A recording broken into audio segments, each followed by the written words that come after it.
आपल्या शरीरात काय चाललंय हे पाहण्यासाठी आज लाखो टेस्ट उपलब्ध आहेत. Blood test, MRI, CT scan, x-ray अशा शेकडो टेस्ट आपण करत असतो. आजकाल लोक दर 6 महिन्याला, दर 3 महिन्याला आपल्या बॉडीचा चेकअप करून घेत असतात. पण आज उपलब्ध असणाऱ्या या सगळ्या टेस्टची एक खरी गोम तुम्हाला माहिती आहे का? ती म्हणजे काय की किती लेटेस्ट टेक्नॉलॉजीने युक्त तुम्ही टेस्ट करा, पण ती टेस्ट तुम्हाला जेव्हा आजार होतो त्याच वेळेस तो आजार दाखवते. यातली कोणतीही टेस्ट तुम्हाला भविष्यात कुठला आजार होणार आहे हे कधीही सांगत नाही. उदाहरणार्थ, तुमच्या मेंदूमध्ये ट्यूमर झाला तर ते MRIमध्ये येतं. तुमच्या हार्टमध्ये ब्लॉकेजेस झाले तर ते त्या ठिकाणी दिसतात. तुमचं एखादं हाड मोडलं तर ते एक्सरेमध्ये दिसतं. म्हणजे जर शरीरात काही झालं तर आणि तरच या टेस्ट तुम्हाला दाखवत असतात.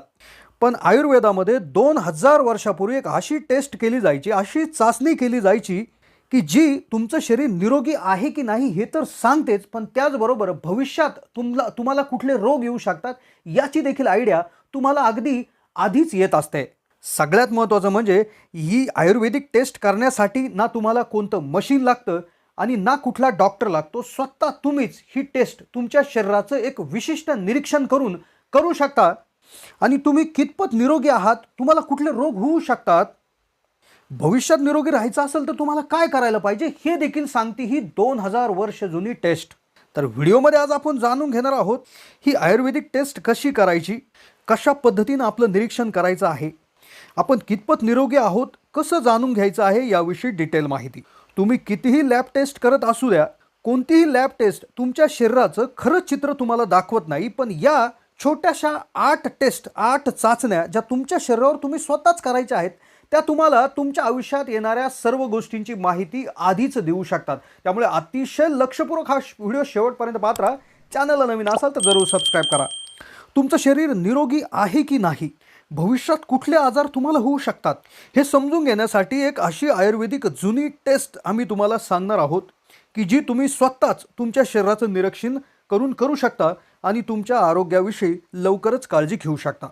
तर आपण याच्यामध्ये आतलेले 8 लक्षणं आहेत किंवा याच्या 8 टेस्ट आहेत. तर प्रत्येक टेस्टसाठी आपण एक एक मार्क देणार आहोत. जर या टेस्टमध्ये तुम्ही सक्सेस झाले, पास झाले तर तुम्ही 1 मार्क त्या ठिकाणी घ्यायचा आहे. एक कागद पेन जरी घेऊन तुम्ही बसले तरी चालेल. टेस्ट जशी जशी मी तुम्हाला सांगेल तसं तसं तुम्ही थोडंसं आठवायचं आहे, थोडंसं निरीक्षण करायचं आहे. आणि जर तुम्ही त्या सांगितलेल्या लक्षणं जर तुम्हाला बसत असतील तर तुम्ही 1 मार्क द्यायचा आहे, नसतील बसत तर 0 मार्क द्यायचा आहे. तर पहिलं टेस्ट किंवा पहिलं लक्षण आहे नियमितपणे पोट साफ होणं.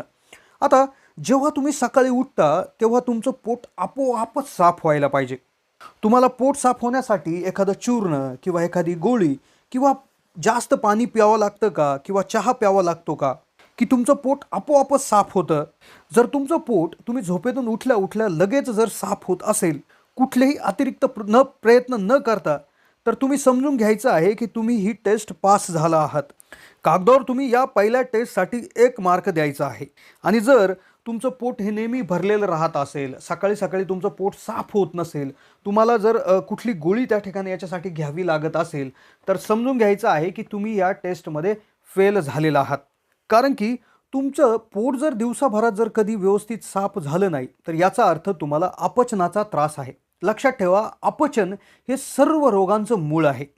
दुसरी चाचणी, दुसरी टेस्ट जी तुम्हाला तुमच्या शरीरावर करायची, त्यामध्ये बघायचं आहे तुमच्या शरीराचं आदर्श वजन किंवा आयडियल वेट. म्हणजे तुमच्या शरीराच्या तुमच्या हाईट आणि वयानुसार एक विशिष्ट वजन हे तुमचं असायला हवं. त्या वजनापेक्षा जास्त जर तुमच्या शरीराचं वजन असेल तर याचाच अर्थ तुमचं वजन हे जास्त आहे. मग आता तुमच्या वय आणि तुमच्या उंचीनुसार तुमचं वजन किती असायला पाहिजे हे तुम्हाला कसं समजेल? तर यासाठी तुम्ही आमच्या kisanhelpline.org या संकेतस्थळाला भेट देऊ शकता.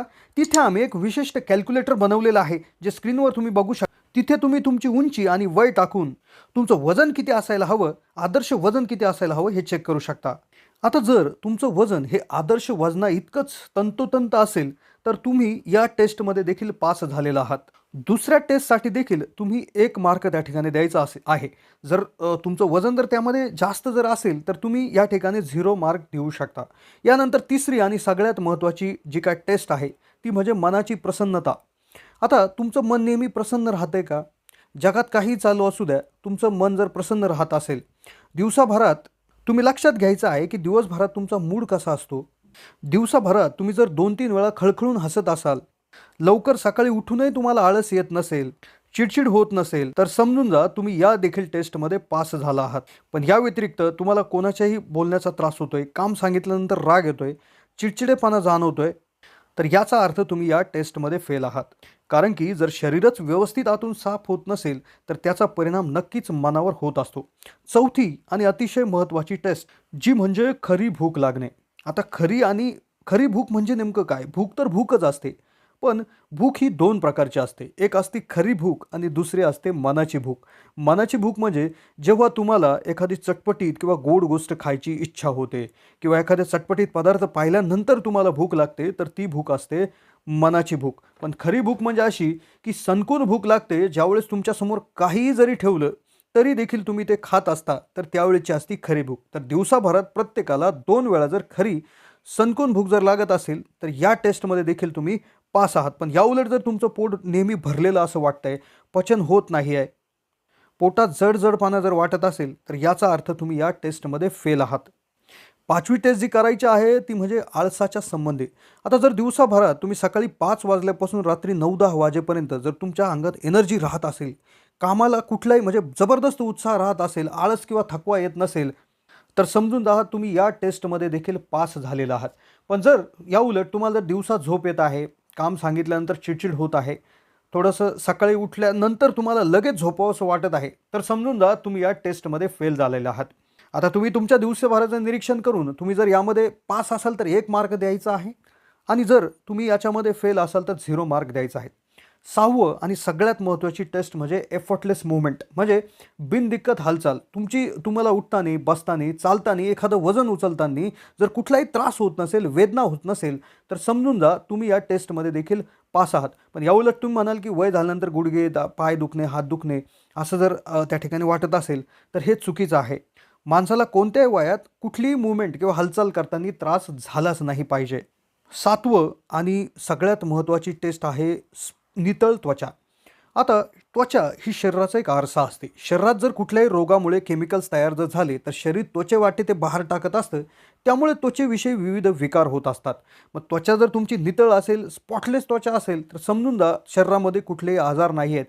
पण याच व्यतिरिक्त जर शरीरामध्ये जर विविध प्रकारच्या त्वचेवर जर आजार लक्षात आले, तर इथे तुम्ही या टेस्टमध्ये फेल आहात. शेवटची 8वी टेस्ट जी आहे गाढ झोप येणं.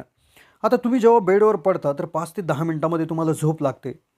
अगदी झोप लागल्यानंतर सकाळपर्यंत देखील जाग येत नाही. मग आता तुम्ही म्हणाले गाढ झोप म्हणजे काय? तर ती एखाद्या लहान मुलासारखी असावी.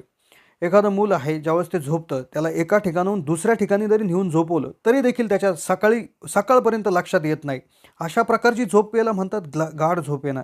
अशा प्रकारची झोप येत असेल, तर तुम्ही या टेस्टमध्ये देखील पास आहात. या व्यतिरिक्त तुम्ही मध्ये-मध्ये उठत असाल किंवा तुम्हाला झोपण्यासाठी 1-1.5 तासाचा टाईम लागत असेल, तर तुम्ही या टेस्टमध्ये फेल आहात. आत्तापर्यंत आपण 8 टेस्ट पाहिल्या. टेस्ट पास असाल, लक्षणं पॉझिटिव्ह असतील, तर 1-1 मार्क जर दिला, जर एखाद्याच्या 8ही टेस्ट ओके येत असतील, तर त्याचे 8 त्या ठिकाणी मार्क होतील. आता मग जर तुमचे जर 7 ते 8 मार्क होत असतील, तर तुम्ही खूपच जास्त निरोगी आहात. जर तुमचं मार्क हे 5 ते 6च्या मध्ये येत असेल, तर तुम्ही सरासरी निरोगी आहात. म्हणजेच थोड्याशा प्रयत्नानंतर तुम्ही लवकरच निरोगी होऊ शकता. पण जर तुमचा स्कोर हा 0 ते 4च्या मध्ये येत असेल, तर तुम्हाला तुमच्या आरोग्याकडे तात्काळ लक्ष देण्याची गरज आहे. इथे हे लक्षात घ्यायचं आहे. आता मी देखील ही जी काही टेस्ट आहे स्वतः करून पाहिली, तर माझा स्कोर देखील 5 ते 6च्या मध्ये आलेला आहे. तर तुमचा स्कोर किती आला?